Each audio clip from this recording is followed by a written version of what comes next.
They are mechanical for the most part. There's not, moisture damage and things like that. It doesn't seem to bug them as much as the new stuff. It's all. No. Anytime these got wet, go right in the cab and stay in there, dry out. Moisture can damage these. It gets in there and starts corroding stuff.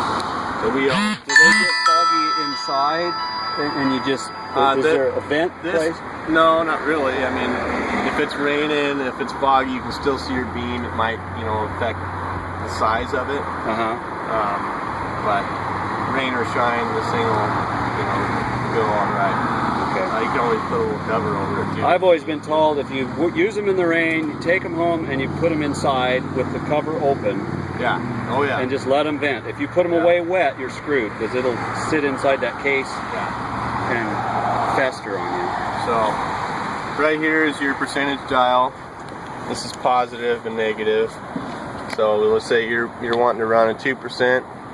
And if we're at the manhole, we'd just be hold saying, that sucker down, and the white dial there is your full percentage. So you run her up as your 2%, and back down.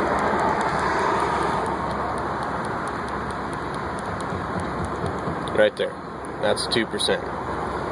And if you're concerned about it, if it's not exactly 2%, you just shoot it out. Rise over run. So you tone out here where the beam's hitting, and then go out. And then you go out 100 feet, which is 2 feet. And you check it at 100 feet, and it should be hitting your mark on your grade rod. So you make your mark here. Oh. You set your grade rod here. You tone it out on your rotary. And you put your mark on the grade rod. Okay. And then you move your rotary the 2 feet down, and it should tone out at 100 feet and still be hitting that same mark that you made right here. Does that make sense? I think so. I'm trying to imagine using the rotary in conjunction with. Well, if I went out 100. So right here, you got the beam hitting.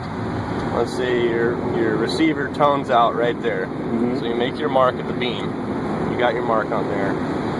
And at 100 feet, it'll be 2 feet of rise. So you bring your receiver down to 2 feet, and you still got your mark there. So you walk out 100 feet exactly, and it should still be hitting that same mark, and your receiver should be toning. So you would go out, because you don't know what the ground is doing at 100 feet away. You would go out now and bring it up to where you get tone off of the rotary. Right. And your beam should still be hitting the same mark you made. Yep. Got it. Yep. Okay. Now, when you say positive grade, negative grade, we're talking positive would be uphill from here, negative would be downhill from here. On occasion, you're in a tight spot. Sometimes you got to run your pipe backwards, which sucks, but it's capable of doing that. Okay. And it's clearly obvious when you're running in negative.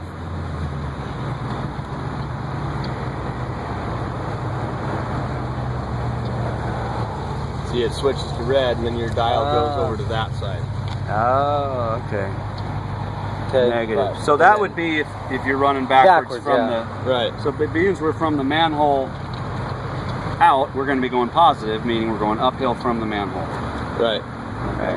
Well, one contract says no, you're not allowed to run backwards.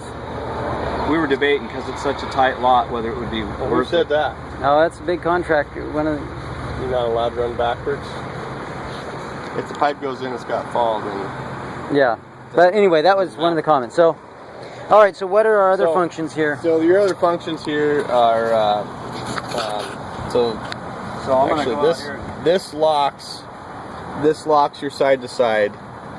Once you get your beam established from point A to point B, and this locks your percentage in. So somebody shouldn't be able to come up here. Oh, and bump that and change that around.